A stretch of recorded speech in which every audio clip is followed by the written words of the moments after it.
হবে। সাদেক কায়েমরে তো অলরেডি পাকিস্তানি বানায় ফেলছে না, হাদিরে অলরেডি পাকিস্তানি বানায় ফেলছে না, আমারে তো প্রতিদিন ফ্লাইটে পাকিস্তানে পাঠায় দেয়। তা আমার বউ নিচে লিখছে, ভাই পাকিস্তানের সাথে ডাইরেক্ট ফ্লাইট এখনও নাই, পাকিস্তানের উপপ্রধানমন্ত্রী আসছে, ফ্লাইটের দিন তারিখটা তারপরে ঘোষণা করা হবে।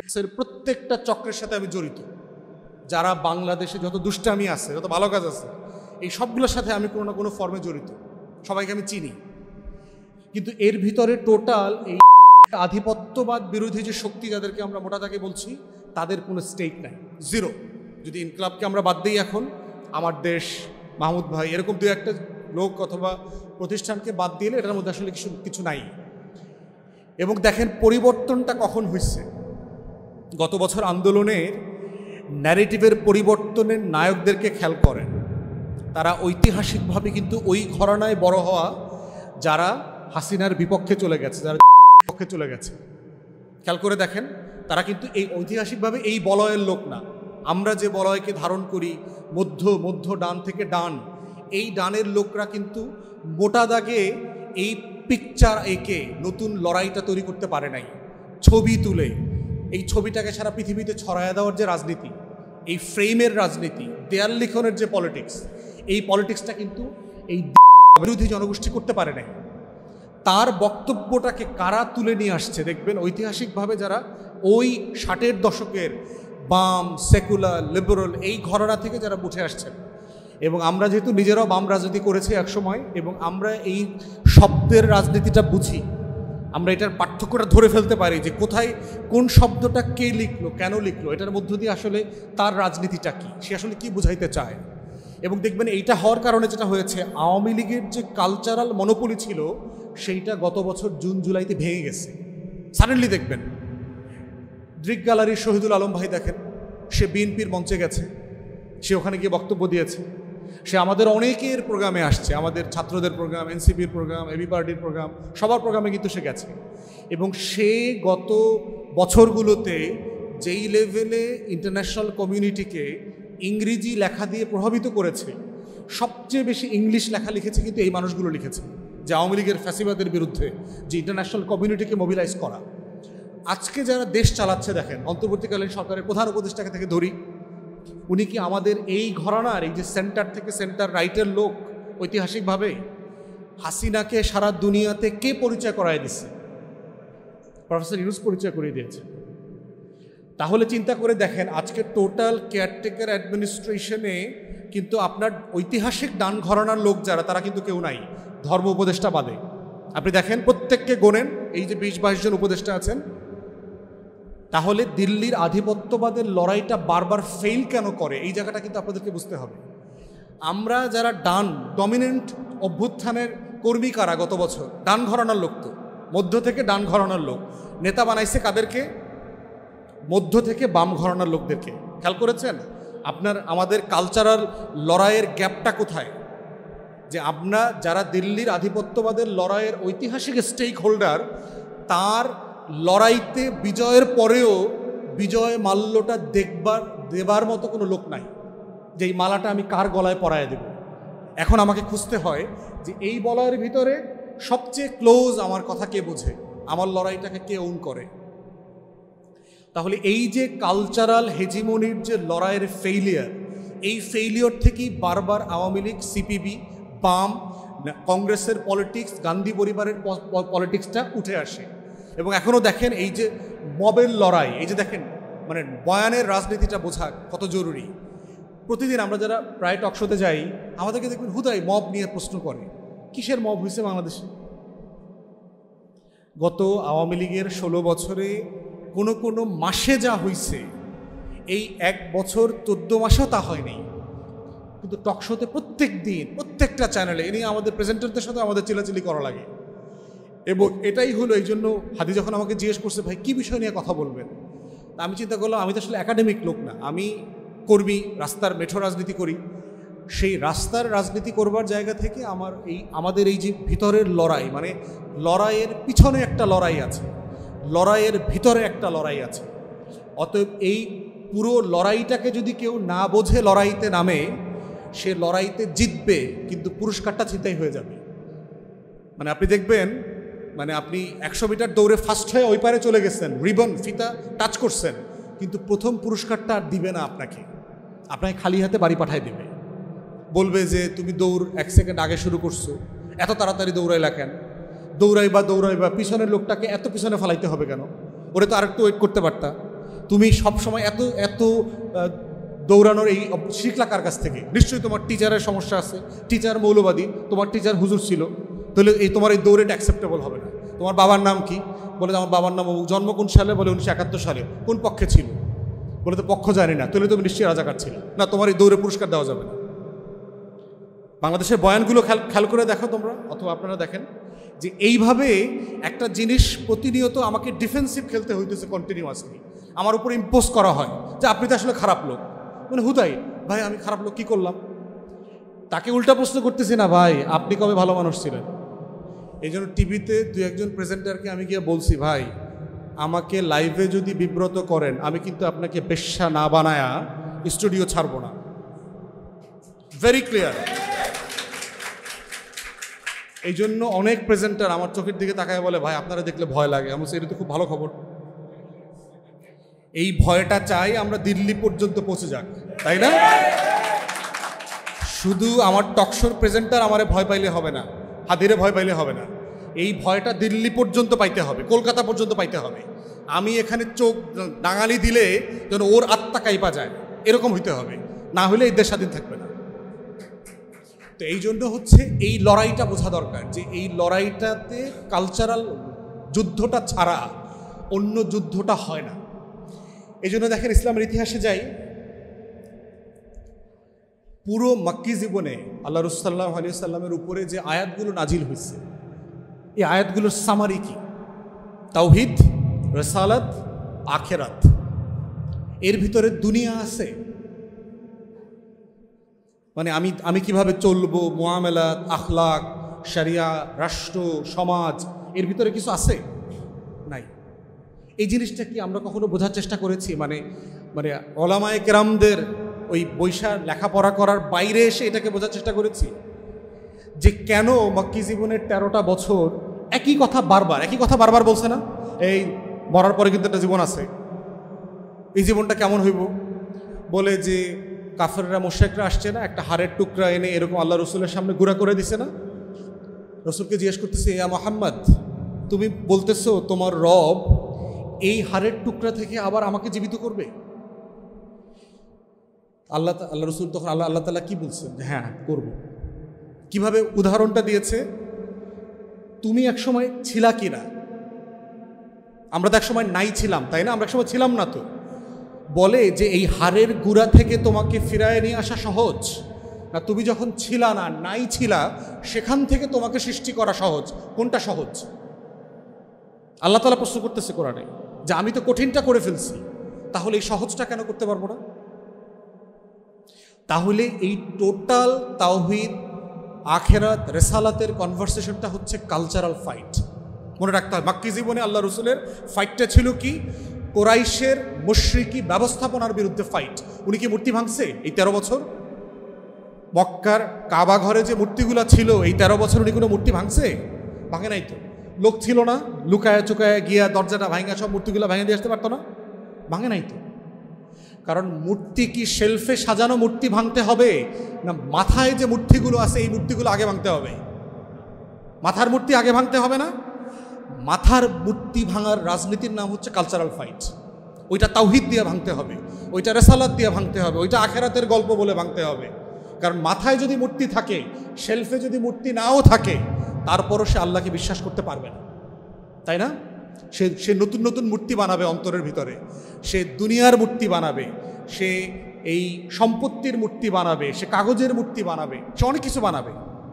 তো এই জন্য এই একটা নতুন জায়গা থেকে দেখার জায়গা আর কি, যে আমি বোধ করি ওই 13 বছর ছিল মানুষগুলোকে কালচারাল ফাইট দিয়ে প্রিপেয়ার করা, নেক্সট স্টেট বিল্ডিং, রাষ্ট্র গঠনের প্রকল্প। আমার এই যে বিশাল হাজার হাজার বছর ধরে একটা লাইফস্টাইল মানুষ চালাবে, সেই চালানোর জন্য যে মনস্তত্ত্ব তৈরি করা দরকার, এই ফাইটটা ছিল 13 বছরের ফাইট। এবং কালচারাল ফাইটের উপরেই হচ্ছে ফাউন্ডেশনের ওই ভিত্তিতে হচ্ছে পিলার দাঁড়ায়। তখন রোমান এম্পায়ারকে পরাজিত করা যায়, তখন পার্সিয়ান এম্পায়ারকে পরাজিত করা যায়। কিন্তু 13 বছরের এই কালচারাল ফাইটটা না করলে যেটা হইতো, দখল করতো, ধরে রাখতে পারতো না, মুসলমান হইতো কিন্তু ওরা আবার ধর্মচ্যুত হয়ে যেত, মোরতাদ হয়ে যাইত। সেই জন্য একটা সমাজ, একটা রাষ্ট্রের পাটাতন তৈরি হয় হচ্ছে এই চিন্তার উপরে ভিত্তি করে, এই কালচারাল লড়াইয়ের উপরে ভিত্তি করে। আমার স্যাড রিয়েলিটি হচ্ছে যে আমি 2 বার রাষ্ট্র বানাইছি কিন্তু হাওয়ার উপরে বানাইছি। খালি আমি বুঝছি যে এইটা ভালো না, খালি এইটা ভালো না বলে আমার একটা জিনিস দরকার, কিন্তু আসলে সে সুন্দর না এর মানে কি সে হ্যান্ডসাম? ব্যাপারটা কি তাই? মেলে না তো। এই জন্য বারবার আমি নেগেট করেছি যে আসলে এটা ঠিক না। লা ইলাহা ইল্লাল্লাহ, ইল্লাল্লাহর আগ পর্যন্ত আমরা বানাইছি লা ইলাহা, কোনো মাবুদ নাই, তারপরে কি? শূন্য, আর কিছু নাই। তাহলে আমরা বারবার রাষ্ট্র বানাইছি কারণ আমার আগের অবস্থানটা আমার ভালো লাগে নাই। আমার কাছে মনে হয়েছে যে স্ট্যাটাস কোটা আমার উপর জুলুম করতেছে, আমি মজলুম, আমাকে একটা লড়াই করতে হবে। কিন্তু এটা কিসের ভিত্তিতে লড়াই, সেই লড়াইটা আবার আমার কাছে পরিষ্কার না। তো এই কালচারাল ফাইটটা না বোঝার কারণে যেটা হয়েছে যে যেই রাজনীতিটা যেই দেশে হবার কথা না, সেই রাজনীতিটা সেই দেশে প্রতিষ্ঠিত হয়েছে। আপনি চিন্তা করে দেখেন, বাম লড়াই, বাংলাদেশের ডমিনেন্ট কিছু ন্যারেটিভ আছে দেখবেন যে পাকিস্তান দ্বিজাতি তত্ত্বের উপরে ভিত্তি করে পাকিস্তান রাষ্ট্র সৃষ্টি ভুল ছিল। বাংলাদেশে বামরা কন্টিনিউয়াসলি এই কথাটা বলে। তাকে পরবর্তী প্রশ্নটা কেউ করে না যে পাকিস্তান না হইলে স্বাধীন বাংলাদেশটা কিভাবে হইতো, এইটার প্রসেসটা একটু বলেন। মানে আমি যদি বাংলার অধিকাংশ জনগণ 47-এ মুসলমান না হইতো, তাহলে এই বাংলা কি হিস্টোরিক্যাল বাংলা থেকে ভাগ হইতো কিনা? বাংলা বিভক্ত হইতো? তারা পুরোটা মিলে ভারতের অংশ হইতো। তাহলে ভারতের অংশ হইলে আপনি স্বাধীন বাংলাদেশ কিভাবে হইতেন? বাংলাকে স্বাধীন করবার জন্য তখন তো একটা প্রজেক্ট ছিল। সুভাষচন্দ্র বসু, শরৎচন্দ্র বসুরা তো চেষ্টা করেছে। শরৎচন্দ্র বসু, তারপরে কিরণ শঙ্কর রায়, সোহরাওয়ার্দী, এরা সবাই তো, আবুল হাশেম, এরা তো সবাই অবিভক্ত বাংলা করতে চাইছে। তারা তো সবাই মিলে জিন্নার কাছেও গেছে। জিন্না বলছে আমার কোনো আপত্তি নাই, আপনারা যদি একসাথে রাষ্ট্র থাকেন আমার কোনো আপত্তি নাই। তবে জিন্না সোহরাওয়ার্দী সাহেবকে এটাও বলে দিচ্ছে এই রাষ্ট্র আপনারা বানাইলেও স্বাধীন রাখতে পারবেন না, আপনাদের খায়া ফেলবে ভারত। আর যখন শরৎচন্দ্র বসু গেছে আপনার কংগ্রেসের নেতাদের কাছে, তারা কি বলছে? বলছে না, এরকম রাষ্ট্র হবে না, বাংলা ভাগ করে দিব। তাহলে যারা এই বয়ানটা কায়েম করলো বাংলাদেশে, এবং বাংলাদেশে বলা হয় যে ভারত বিভক্তির জন্য দায়ী হইল জিন্না, দেখবেন এই ধরনের কথা বলে। ভারত কেন বিভক্ত হয়েছে এর জন্য দায় হইল মুসলিম লীগের। একদম এক্স্যাক্টলি অপোজিট ঐতিহাসিক রিয়েলিটি। বরং জিন্না চাইছে ক্যাবিনেট মিশন প্ল্যানের পরে যে এই রকম প্ল্যানে আমার কোনো আপত্তি নাই, এবং 3 পক্ষের সামনে, কংগ্রেস নেতা এবং ব্রিটিশদের সামনে উনি 46-এ পাকিস্তানের ম্যাপ ছিঁড়ে ফেলাই দিয়েছে।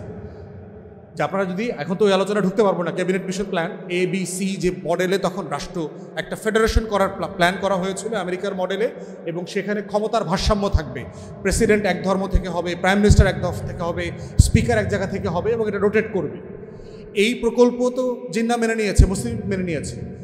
নেহেরু রুমের ভিতরে মিটিংয়ে মেনে নিছে, বাইরে এসে প্রেস কনফারেন্সে বলছে যে আমি এই পরিকল্পনার সাথে একমত না। তাহলে ভারত বিভক্তটা কে করল?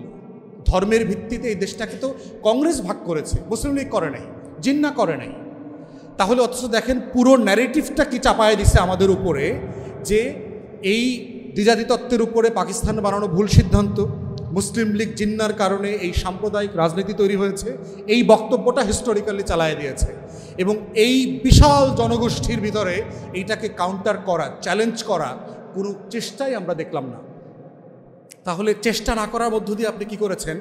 কংগ্রেসের যে ন্যারেটিভ, কংগ্রেসের বক্তব্যটা যেইটা আমরা আমাদের মুখ থেকে এখন বানায় নিতেছি, করতেছি, তাহলে কংগ্রেসের বয়ান যদি আপনারও বয়ান হয়, তাহলে বাংলাদেশ আলাদা স্বাধীন রাষ্ট্র কীভাবে থাকে? এটার সাথে একটা যায় না তো, মানে একটা তো হিস্টোরিক্যালি একটার সাথে একটা কন্ট্রাডিক্ট করে। কিন্তু এই কন্ট্রাডিকশনগুলো এই পলিটিক্সকে আমাদের এখানে এস্টাবলিশ করেছে বামপন্থীরা, সিপিবি পার্টিকুলারলি। এবং সিপিবি কখনোই বাংলাদেশের রাজনীতি করে নাই। এই কমিউনিস্ট পার্টি ঐতিহাসিকভাবেই খুবই লো কোয়ালিটির পার্টি, কিন্তু এগুলো আপনারা যদি সিপিবির পলিটিক্সটা পড়েন, এরা কেউই মার্কসের লিটারেচার পড়ে নাই। এরা মার্কসের তাফসির যেগুলো কলকাতায় করছে, ওই তাফসিরটা এখানে পড়ছে। এবং ওই তাফসিরগুলো কারা করছে? ব্রাহ্মণরা করছে, জমিদাররা করছে। অতএব ব্রাহ্মণের যে জাতপাতের ভিউ, তার যে অখান ভারত বিজেপির রাজনীতির যে টানেল ভিউ, তার যে সুপিরিয়রিটি, তার যে জমিনদারি সিস্টেম, কলোনিয়াল মডেলকে, ব্রিটিশদেরকে দেবদূত বানানো, মুসলমানদেরকে, মোঘল এম্পায়ারকে অপর বানানোর যে রাজনীতি, সেই টানেল দিয়ে সে মার্কসের তাফসির করছে এবং এইটা মুসলমানের বাচ্চাদেরকে এখানে বুঝাইছে। তো এই পলিটিক্সের শিকার হইতে হয়েছে আমাদের সবাইকে। আর ইন্টেলেকচুয়ালি বিএনপি আওয়ামী লীগ তো ভেরি শ্যালো, তার তো বুদ্ধিভিত্তিক দৈন্য দশা ব্যাপক। এবং এটা তো এখন মঞ্চগুলোতে কে কোন মঞ্চে গিয়ে বক্তব্য দিচ্ছে, মেহমান হচ্ছে, দেখলেই বুঝতে পারছেন যে এত বড় বড় দল গণ অভ্যুত্থান হয়ে গেছে, যারা শহীদ প্রেসিডেন্ট জিয়াউর রহমানের রাজনীতিটাই ব্যাখ্যা করতে পারছে না, নতুন প্রেক্ষাপটে সেটাকে রেলেভেন্ট করে রাখতে পারছে না। তো সেই যে ন্যারেটিভের পলিটিক্স যেটা আমাদের উপর চাপিয়ে দেওয়া হয়েছে, এই জায়গাটা পরিষ্কার না হওয়া পর্যন্ত আমার এই মাটির একটা রাজনীতি, সুবা বাংলার রাজনীতি, নবাবী আমলের রাজনীতি, সুলতানি আমলের রাজনীতি, আমার যে সোনার বাংলার পিরিয়ড, যেই বাংলা পৃথিবীর সবচেয়ে ধনী অঞ্চল ছিল, আমার মোস্ট প্রসপারাস টাইম, সেই অংশটাকে ব্যাপারে আমাকে গর্বিত করতে দিচ্ছে না। বলা হচ্ছে মিস্টার বিন, দেখছেন মিস্টার বিনটা শুরু হয় কেমনে, দেখছেন না? একটা মানুষ হুট করে ধম করে এরকম পড়ে লাইটের মধ্যে দিয়ে, এবং সে যা যা করে সেটা ইংল্যান্ডে ব্রিটিশ সোসাইটির মানুষটা এগুলো করে না। এটাই তো আইডিয়াটা, থিমটা।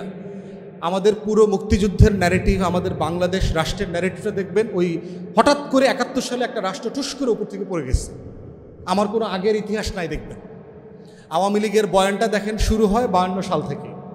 52 সালে এটা হয়েছে, 66-এর এই 6 দফা আন্দোলন, 69-এর গণ অভ্যুত্থান, 70-এর নির্বাচন, 71-এর মুক্তিযুদ্ধ। এই তো আওয়ামী লীগের ন্যারেটিভ না, গল্পটা না? এর আগে কি রাষ্ট্র কি 50-60 বছর 80 বছরের রাষ্ট্র হয়? সম্ভব? রাষ্ট্র হইতে হইলে অ্যানথ্রোপোলজি যারা আছেন তারা বলছেন যে মিনিমাম 3000 3500 বছরের হিস্ট্রি লাগে। ন্যূনতম 500 700 800 বছরের ইতিহাস না থাকলে রাষ্ট্র হয় না, জাতি হয় না। আমার রাষ্ট্রটা হইল কেমনি? 71 সালে ঠুস করে আমি মিস্টার বিনের মতো পড়ছি। তাহলে আমাকে কে আমার এই ঐতিহাসিক সবচেয়ে গোল্ডেন টাইমের সাথে আমাকে ডিসকানেক্ট করলো কারা? কোন পলিটিক্স, কোন ন্যারেটিভ? এইটা যদি আমাদের এই 24-এর তরুণরা না বোঝে, আগামী দিনের রাষ্ট্র প্রকল্প আবার ব্যর্থ হবে। আমরা আবার দিল্লির প্যাটার্নে ঢুকে যাব। এখনও দেখেছেন না যে কেন বিএনপি 72-এর সংবিধানের ফ্রেম থেকে সে বের হইতে চায় না, অথচ এই ফ্রেমটা জিয়াউর রহমানের রাজনীতির সাথে কন্ট্রাডিক্ট করে। চুপ্পুকে সরাইতে চায় না, সে গণ অভ্যুত্থানকে জুলাই ঘোষণাপত্রে এবং জুলাই সনদের ভিতরে আনতে চায় না, সেটাকে খুব ছোট করে রাখতে চায়। এবং এইটা করার মধ্য দিয়ে যে জাতীয়তাবাদী রাজনীতিটা নষ্ট হয়ে যাচ্ছে, যেটা তো আলটিমেটলি বিএনপি লিড করতেছে, যেটা আমরা বারবার বলছি যে আপনাকে এটা কারেকশন করতে হবে, কারণ এতে শহীদ প্রেসিডেন্ট জিয়াউর রহমানের যে রাজনীতি সেটা ক্ষতিগ্রস্ত হচ্ছে। এবং এটা ক্ষতিগ্রস্ত হলে আমরা কালেকটিভলি সবাই ক্ষতিগ্রস্ত হব। দিল্লির আধিপত্যবাদের বিরুদ্ধে যে লড়াই, এই লড়াইটা তো বাংলাদেশে জিয়াউর রহমানই মেইনলি লড়েছেন। অতএব তার দলও তার রাজনীতিটাকে অন করতে চায় না, সে ঘুরায় ফিরে খালি তার কেবলা বদলায় চুপ্পুর বাড়ি চলে যেতে চায়, খালি 72-এর বইতে চলে যেতে চায়, তারে 106-এর যে এনভেলপ এই খামের ভিতর তাকে ঢুকাই দিচ্ছে। অতএব এই রাজনীতিটা হচ্ছে ন্যারেটিভের পলিটিক্সে সে বারবার হেরে যাচ্ছে, এবং এগুলোর মধ্য দিয়েই হচ্ছে বারবার এই আওয়ামী, সোকল্ড আওয়ামী বাম, এই দিল্লির আধিপত্যবাদী যে ন্যারেটিভ, এইটা স্পেস করে নেয়। এখন এইটা বলার মানে কি আমরা বলছি যে বাংলাদেশের সেকুলার লিবারাল ফোর্স থাকবে না? অবশ্যই থাকবে, নিশ্চিত থাকতে হবে। যে আমার রাজনীতির সাথে একমত না, অবশ্যই সমস্যা নাই, কিন্তু আমার দিল্লির আধিপত্যবাদের যে ন্যারেটিভ, এই ন্যারেটিভটা ভেঙে নতুন বাংলাদেশপন্থী ন্যারেটিভ, আমার মাটির সাথে আমার 800 বছরের লড়াইকে কানেক্ট করতে হবে। আমি 71 সালে ঠুস করে পইরা আমরা রাষ্ট্র হই নাই, আমার শত শত বছরের লড়াই আছে। ইখতিয়ার উদ্দিন মোহাম্মদ বিন বখতিয়ার খেলজি থেকে শুরু করে আমার শত শত বছরের লড়াই আছে, এবং দিল্লিকে পরাজিত করার লড়াই আছে আমার। তাহলে যেই মাটি দিল্লিকে পরাজিত করছে, দিল্লি শাসকদেরকে বাধ্য করছে সন্ধি চুক্তি করতে, এবং আমার এই দিনাজপুরের এলাকাতে এইখানে ফোর্টের যুদ্ধেতে সে পরাজিত হয়েছে দিল্লির এম্পায়ার। এইটা যেই জাতির এত গর্বের, সেই গর্বের প্রত্যেকটা জায়গা থেকে এই জাতির জেনারেশনকে ডিসকানেক্ট করে ফেলছে। হিস্ট্রির ভিতরে কিচ্ছু নাই যে ইতিহাস পড়লে একটা মাটির সন্তানরা বুক ফুলায় বলতে পারে yes I M A son of Bengal, আমি একজন বাংলার সন্তান, এই কথাটা বলতে পারে। এই গর্বের কোনো ইতিহাস নাই। ইভেন 71-এর ইতিহাসের ফ্রেমিংটা দেখেন, আমাদের ৭১-এর গল্পগুলো যখন আওয়ামী লীগের লোকজন বলে দেখবেন খালি কান্দে। ৭১ সালে আমার ৩০ লক্ষ লোক মারা গেছে, ২ লক্ষ মা-বোন নির্যাতিত হচ্ছে, ৭১ সালে আমার এটা হচ্ছে। বিজয়ী জাতি কোনোদিন মৃত সোলজারদের সংখ্যা কাউন্ট করে নাকি? যুদ্ধের পরে কি হয়? ওরা শহীদ হয়ে গেছে, বীর দাফন কাফন করে পতাকা নিয়ে আগায় যেতে হয়। I am proud of the soldiers sacrifice. বিজয়ী জাতি কোনোদিন বিজয় নিয়ে কান্নাকাটি করে, এইটা আওয়ামী লীগ ছাড়া আর কোনো জায়গায় আমরা দেখি নাই। এবং দেখবেন যে ৭১ নিয়ে খালি আওয়ামী লীগ কান্নাকাটি করে, ভাই ভাই, কারণ ও তো যুদ্ধ করে না, ও তো চোর। ও তো ওর মধ্যে হীনমন্যতা কাজ করে। ও কলকাতায় গিয়া সোনাগাছি আর ধর্মতলায় তো খাট কাঁপায়া যুদ্ধ করছে। আওয়ামী লীগ তো অস্ত্র ধরে যুদ্ধ করে নাই। আপনারা মোহাইমেন আওয়ামী লীগের এমএলএ ছিল ৭০-এর নির্বাচনে, তার লেখা বই পড়বেন, ঢাকা, আগরতলা, মুজিবনগর, ক্যাটাগরিকলি বলছে জহির রায়হানের মারল কেন? বেচারা সাংবাদিক ছিল, যুদ্ধটাকে সারা দুনিয়াতে পরিচিত করাইছে। কারণ হলো এই আওয়ামী যে সোনাগাছির মুক্তিযোদ্ধাদের জীবন তিনি তুলে ধরছেন তার ডকুমেন্টারিতে। উনি বলছেন ফাঁস করে দেবো এটা, যদি আমার ভাইরে আমি খুঁজে না পাই, শহীদুল্লাহ কায়সারে যদি খুঁজে না পাই, তোর সব আকাম কুকাম সব ফাঁস করে দেব। এবং ৩০ তারিখ প্রেস ক্লাবে সংবাদ সম্মেলন করে তার এই ডকুমেন্টারি ফাঁস করার কথা ছিল, এবং সেই দিন সকালেই তাকে গুম করা হয়েছে। এটা হচ্ছে রিয়েলিটি।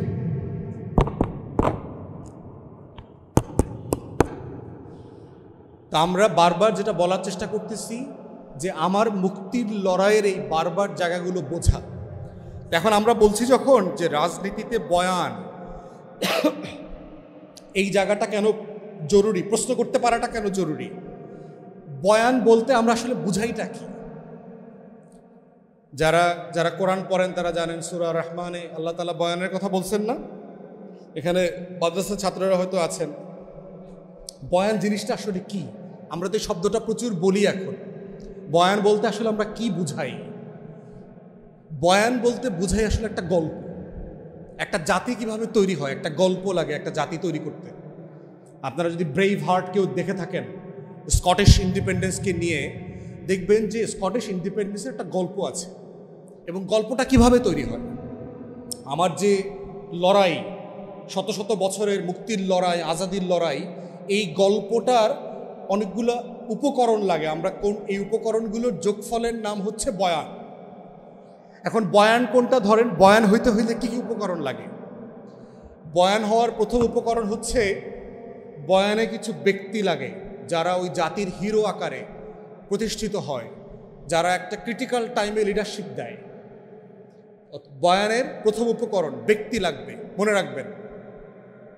দ্বিতীয়ত হচ্ছে বয়ান তৈরি করার দ্বিতীয় উপকরণ হচ্ছে ঘটনা। থার্ড হচ্ছে সাল, সময়। ফোর্থ হচ্ছে গল্পটা কিভাবে বলছেন। একটা গল্প অনেকভাবে বলা যায় না? আওয়ামী লীগের লোকরা যারা যুদ্ধ না করে মুক্তিযোদ্ধা, 5 বছর বয়সে মুক্তিযোদ্ধা ভাতার জন্য ইন্টারভিউ করতেছে, ওরা জিজ্ঞেস করতেছে অস্ত্র কেমনে ধরতে হয়। তো সে এই নালাটা আছে না যেটা দিয়ে গুলি বাইর হয়, এটারে এর দিকে দিচ্ছে, বুকের দিকে দিচ্ছে, দিয়া ওই পাশে দিচ্ছে, দিয়া বলছে স্যার এটা এমনি দিতে হয়। তো বলতেছে গুলি কর, বাট এখন করলে কিন্তু তোর বুকে লাগবে। ব্যাপারটা তাই না? তাহলে এখন হচ্ছে যুদ্ধের গল্পটা কিভাবে বলতেছে তার উপরে কিন্তু ডিপেন্ড করতেছে আসলে সে যুদ্ধ করছে কিনা। তাহলে ৭১ সালকে কিভাবে বলা হচ্ছে, ৭১ সালের এই যে আওয়ামী লীগের একটা গল্প আছে, আবার ৭১ সালকে বিএনপি কিভাবে বলে। বিএনপির একটা ব্যাখ্যা তাফসির আছে না ৭১ সালের, যে যখন দেশ নেতৃত্বহীন ছিল, শেখ মুজিব 25শে মার্চের রাতে পালায়া চলে গেছে, প্রধানমন্ত্রী হইতে না পারার ব্যর্থতা মেনে নিতে পারে নাই, দেশের ভিতরে কোনো নেতৃত্ব ছিল না। এই সময় এরকম অকাল অন্ধকারের অমাবস্যার ভিতর থেকে মধ্যরাতে এক অচেনা মেজর এসে মাইকে বললেন যে আই রিভোল্ট। বিএনপির একটা বয়ান আছে না, সারা পৃথিবী তাকায় ছিল যে বাংলাদেশ এখন কি হবে। এই ক্র্যাকডাউনের ভিতরে এসে যে প্রতিবাদ করলেন সেই লোকটার নাম হচ্ছে আমি মেজর জিয়া বলছি। হবে প্রথমবার নিজের নামে ঘোষণা দিয়েছে, তারপরের বার শেখ মুজিবের নামে ঘোষণা দিয়েছে এবং ডিক্লেয়ার করল।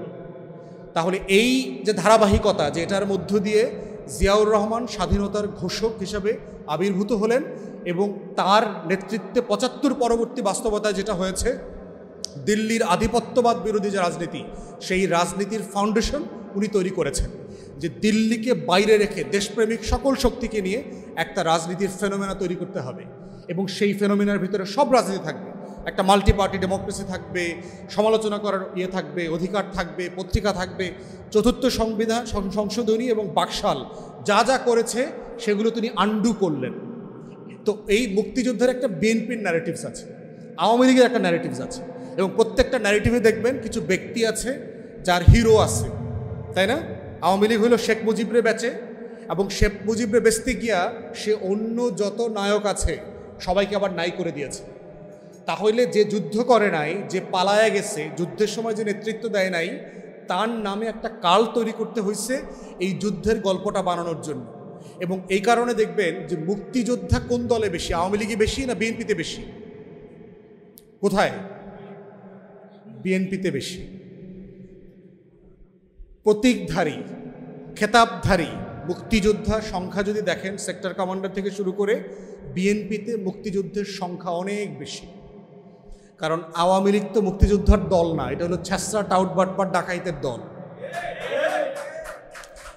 আমার বাবা তো মুক্তিযোদ্ধা ছিল, এলাকার যত ডাকাতি হয়েছে ৭১ সালে এর 90%-এর সাথে আওয়ামী লীগের লোকজন ধরেছিল। এবং আমার বাবার কাছ থেকে শুনছি এলাকার আওয়ামী লীগের ডাকাতদেরকে আইনা গাছের সাথে বাইন্দা পিটাইতো, তখনকার দিনের বিচার ছিল। সোনা দানা চুরি করতো, হিন্দু বাড়িতে ডাকাতি করতো, এগুলো সব আইনা তাদেরকে আবার উদ্ধার করে দিতে হইতো। তাহলে আওয়ামী লীগ হলো মুক্তিযুদ্ধের ব্যবসায়ী দল, এই জন্য তার একটা ব্যবসার ন্যারেটিভস আছে। কিন্তু আর একটা ন্যারেটিভ হচ্ছে আওয়ামী লীগের আর এক অংশ, সেই অংশ হচ্ছে তাজউদ্দিন আহমেদের, এবং ওই অংশটা আবার আওয়ামী লীগ দেয় না, বলতে চায় না। কিন্তু যুদ্ধের আর একটা বড় ন্যারেটিভের জায়গা হচ্ছে আমাদের সেক্টর কমান্ডাররা যারা ছিলেন, কর্নেল ওসমানী থেকে শুরু করে আমাদের এই যে প্রত্যেকটা মিলিটারি অফিসার, শহীদ প্রেসিডেন্ট জিয়াউর রহমান এবং বাকি যারা ছিলেন, তারা এই আর একটা ন্যারেটিভের গল্প তৈরি করেছেন। এখন দুইটা গল্পেরই প্রবলেম হচ্ছে, এই দুইটা গল্পই ৭১কে ছাপায় যেতে পারে না। দুইটা গল্পের লিমিটেশন হচ্ছে যে ৭১-এর আগে যে আমার শত শত বছরের এই মাটির লড়াই আছে, এই লড়াইটাকে সে আনতে পারে না। দুইটা গল্পের লিমিটেশন হচ্ছে সে ব্রিটিশ বিরোধী আন্দোলনে এই বাংলার মানুষের যে ভূমিকা, স্যাক্রিফাইস, ইভেন আপনার এই যে সীমান্তে ব্রিটিশদের সাথে যে যুদ্ধ হয়েছে, বাংলাদেশের মহিলারা সোনা দানা হাজারে হাজারে লাখে লাখে ভরি সোনা দান করে দিয়েছে। সেই এই যে আহমদ শহীদ সাহেবদের, আহমদ বেরলভিদের সাথে যে যুদ্ধ, যে শত্রুদের সাথে করেছেন, ব্রিটিশদের সাথে করেছেন, বাংলার এই বিশাল হিস্ট্রি আছে, কন্ট্রিবিউশনের জায়গা আছে। তারপরে চিটাগংয়ের যে সিপাহী ছিলেন রজব আলী খান, হাবিলদার রজব আলী খান, ওনার নেতৃত্বে যে প্রথম ব্রিটিশ বিরোধী সিপাহী বিদ্রোহ শুরু হয়েছে। অত এই বাংলার এই যে লড়াইগুলো আছে, এইটা কখনোই ৭১ ছাপায়া যায় না। একটা জাতির হিস্ট্রি তৈরিতে এই যে চেইন দেখছেন না, শিকল কি করে, একটা শিকলের সাথে আর একটা এরকম আটকায় থাকে না। লঞ্চ থামায় দেখছেন না, লঞ্চ থামায়, জেটি থামায়, গাড়ি থামায়। রাষ্ট্রটা, জাতিটা এইভাবে তৈরি হয়, জেনারেশনের সাথে জেনারেশন ট্যাগ করে। কিন্তু বাংলাদেশ রাষ্ট্রটাকে যেভাবে তৈরি করা হয়েছে, যে আমার ৭১-এর আগে আমার আর কোনো অতীত নাই, আমার গর্ব করবার মতো আর কোনো গল্প নাই। নবাব সলিমুল্লাহ ঢাকা বিশ্ববিদ্যালয় করলেন, নবাব সলিমুল্লাহর বাড়ি কই ছিল, কোথায় ছিলেন তিনি কোন এলাকার নবাব ছিলেন? ঢাকা বিশ্ববিদ্যালয়, বুয়েট, মেডিকেল, এই আশেপাশে যা আছে, কার জমিতে এগুলো? ৬৫০ একর জমি দান করছে।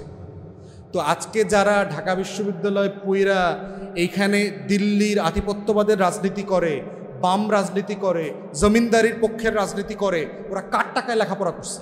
স্কলারশিপ দেয়, কার টাকায় স্কলারশিপ দেয়? ওই লোকটার নাম কি? দানশীল, কি নাম? হাজি মোহাম্মদ মহসিন। এই যে আমাদেরকে 5-এ এটা স্কলারশিপ দেয়, এই স্কলারশিপের টাকার অরিজিন কোত্থেকে আসছে? এখন তো সরকার দেয়। হিস্টোরিক্যালি এই যে মুসলমান ছেলে মেয়েদেরকে ক্লাসে ক্লাসে বৃত্তি দিয়ে, কৃষক পরিবারের ছেলে মেয়েরা তো পড়ালেখা করতে চাইতো না। ও কি সকালে ধান খেতে যাবে না স্কুলে যাবে? ওর তো একটা পেটের লড়াই আছে। হাজি মোহাম্মদ মহসিনের মতো মানুষরা এখানে টাকা দিয়ে দিয়ে মুসলমান ছেলে মেয়েদেরকে পড়াইছে। তাহলে ওর লড়াইটা কোথায়? আমি এমনি এমনি রাষ্ট্র হয়ে গেলাম? তাহলে বাংলাদেশের ইতিহাসের সাথে ঢাকা বিশ্ববিদ্যালয়টা একটা বড় ইতিহাস না? নিখিল ভারত মুসলিম লীগের সম্মেলনটা 4 সালে কোথায় হয়েছিল? সারা ভারতবর্ষের মুসলমানরা কোথায় একত্রিত হয়েছিল? এই শাহবাগে। এই যে আজকের আপনার মধুর ক্যান্টিন থেকে শুরু করে যে পুরো অঞ্চল, এটা ছিল বাগানবাড়ি, এখানে সম্মেলন হয়েছে শাহবাগ থেকে শুরু করে পুরো অঞ্চলের ভিতরে। তাহলে মুসলিম লীগের ইতিহাস কেন আলোচনায় নাই? পাকিস্তান আন্দোলন, লাহোর প্রস্তাব, এই যে প্রত্যেকটা স্টেজের সাথে স্টেজকে কানেক্ট করা, এই কানেক্ট করার রাজনীতিটাই হচ্ছে আমরা বলছি বয়ানের রাজনীতি। এই জন্য আমরা যখন 24-এ আওয়ামী লীগকে পালাতে বাধ্য করছি, এইটাকে শুধুমাত্র একটা সরকার পতনের আন্দোলন হিসাবে দেখানোর চেষ্টা করা হচ্ছে না। আওয়ামী লীগকে যারা ফিরায় আনতে চায় তারা দুইটা এক্সাম্পল বলে ইদানিং দেখবেন আমাদেরকে ইনডোর মিটিংগুলোতে। শ্রীলঙ্কাতে রাজাপাকসের বিরুদ্ধে আন্দোলন হয়েছে না 2-3 বছর আগে? রাজাপাকসে ফিরে এসে নির্বাচন করছে না? তো হাসিনা কেন আওয়ামী লীগ কেন নির্বাচন করতে পারবে না? যৌক্তিক প্রশ্ন তো, শুনলে যৌক্তিক মনে হয় না? যে ওই যে একটা মেয়ে বলছে না কদিন আগে যে আমি তো ডাকসুরে মনে করছিলাম এটা ক্যান্টিন। এইরকম যদি শিক্ষিত ভদ্র মানুষ থাকে বাংলাদেশে, এই প্রশ্নটা শুনে তাজ্জব হয়ে যাবে না যে হ্যাঁ শ্রীলঙ্কার রাজাপাকসের বিরুদ্ধে আন্দোলন হয়েছে, বেচারা চলে গেছে, আবার 2.5 বছর পর কেয়ারটেকার হয়েছে, উনি এসে আবার নির্বাচন করছে, সমস্যা কোথায়? তারপরে ইন্দোনেশিয়াতে সুহার্তোর ছেলে, ইন্দোনেশিয়া তো ফিলিপাইনে, সুহার্তোর মার্কোসের পতন হয়েছিল না? মার্কোসের জুনিয়র আইসা কদিন আগে গত বছর প্রেসিডেন্ট হয়েছে না নির্বাচনে? তো হইতে পারবে তো, সমস্যা কই? কি কখনো ভাবছেন আপনারা আওয়ামী লীগ কেন আসতে পারবে না? মানে তাকে না আসতে পারার কারণটা কি? এবং আপনি যদি জুলাইয়ের ঘোষণাপত্র পড়েন 24টারে কি মনে হয়? এই কিছু ঢিল পালাবালি হয়েছে এখানে সেখানে, কিছু ঝামেলা হয়েছে, এই সরকার 1-2টা গুলি করছে, 1-2টা মানুষরা এখানে সেখানে মারা গেছে, ব্যাপারটা এরকম না? জুলাইয়ের ঘোষণাপত্র পরে এরকম মনে হয়েছে না? তাহলে খেয়াল করতেছেন যে একটা ঘটনার ইন্টেন্সিটি, এটার পাঞ্চ পাওয়ার বলে আর কি, যে আপনি একটা মানুষকে কত পাঞ্চে মারলে তার কয়টা হাড় ভাঙবে, ইন্টেন্সিটিটা লো করে ফেলছে। আমার গণ অভ্যুত্থানটা যে স্কেলে হয়েছে, যে ইন্টেন্সিটিতে হয়েছে, এইটাকে খুবই ছোট করে নিয়ে আসতেছে। ছোট করে আনতে আনতে এমন হয়েছে যে কোনো কোনো দল এইটা 75-এর নভেম্বর মাসে নিয়ে গেছে। মানে এইটা যে আমার এখানে শত শত বছরের একটা গুরুত্বপূর্ণ লড়াই, সেইটাকে আমার 90-এর থেকে ছোট করে ফেলছে। এইটা ওই যে নিরাপদ সড়ক চাই আন্দোলন, এই ভ্যাট বিরোধী আন্দোলন, এই কোটা বিরোধী আন্দোলন, এরকম একটা জিনিস হয়েছে, কিছু লোক মারা গেছে। দেশের স্থিতিশীলতার স্বার্থে এই সেনাবাহিনীর প্রধান উনি দেবদূত আকারে হাজির হয়েছেন। উনি এসে হাসিনাকে রিকোয়েস্ট করছেন, আপা আপনি আপাতত একটু হলিডেতে যান, আমরা ওইখানে হলিডে রিসোর্ট আপনার জন্য বুক করে রাখছি, দিল্লিতে দোতলা বাসায় গিয়ে থাকবেন, আপনি পরিস্থিতিটা ঠান্ডা হয়ে যাক, আপনি রাজাপাকসের মতো আবার এসে আগামী বছর নির্বাচন করবেন। এই কোনো সমস্যা হয়নি। বক্তব্যটা এরকম না? খেয়াল করছেন টোটাল বয়ানটা কীভাবে করতেছে? মানে বিশ্বাস করে ইউনুসকে দিছিলাম দায়িত্ব, কেউ দেখি মব ঠেকাইতে পারে না, এই আবার খুন খারাপি। সুশীলরা বলা শুরু করছে না আইনশৃঙ্খলা পরিস্থিতির এত খারাপ অবস্থা 16 বছরেও নাকি ছিল না। খেয়াল করছেন? হ্যাঁ, কী লাভ হইলো? জিনিসপত্রের দাম বাড়তেছে, বিদেশি বিনিয়োগ আসতেছে না, চাকরি বাকরি হচ্ছে না, পুলিশের নিরাপত্তা দিতে পারতেছে না। তো আগেই তো ভালো ছিলাম, তাই না? এমন রাষ্ট্র কি চেয়েছিলাম, তাই না? ব্যাপারটা এরকম, এমন রাষ্ট্র কি চেয়েছিলাম? এই রাষ্ট্রের জন্য কি 1400 মানুষ জীবন দিল? এত জীবন দেওয়ার পরও আওয়ামী লীগ নির্বাচন করতে পারবে না? কেমন সম্ভব? কীভাবে সম্ভব? এত রক্তের পরেও একটা সেকুলার পলিটিক্স এখানে থাকবে না? এত রক্তের পরেও বাংলাদেশে মুক্তিযুদ্ধের পক্ষের শক্তি সে রাজনীতি করতে পারবে না?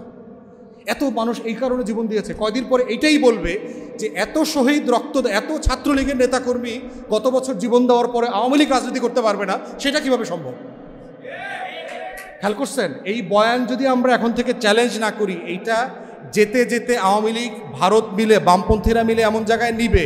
সাদেক কায়েমরে তো অলরেডি পাকিস্তানি বানায় ফেলছে না? হাদিরে অলরেডি পাকিস্তানি বানায় ফেলছে না? আমারও তো প্রতিদিন ফ্লাইটে পাকিস্তানে পাঠায় দেয়। তা আমার বউ নিচে লিখছে, ভাই পাকিস্তানের সাথে ডাইরেক্ট ফ্লাইট এখনও নাই, পাকিস্তানের উপপ্রধানমন্ত্রী আসছে, ফ্লাইটের দিন তারিখটা তারপরে ঘোষণা করা হবে কবে যাবে উনি পাকিস্তান। যেহেতু আমার পাঠায় দিবে, ফ্লাইট লাগবে তো, ইসলামাবাদের সাথে এখন ফ্লাইট নাই, এই জন্য নতুন দেখবেন ইসলামাবাদের সাথে ডাইরেক্ট ফ্লাইট হয়েছে। তো নিচে আবার আরেকজন লিখছে, ভাই এই যে আপনারে পাকিস্তানে পাঠানোর জন্যই বাণিজ্যমন্ত্রী আইসা সরাসরি ইসলামাবাদে ডাইরেক্ট ফ্লাইটের চুক্তি করে গেছে, আমারে, হাদিরে, হাসনাতরে সবারে পাকিস্তান পাঠাই দেবে।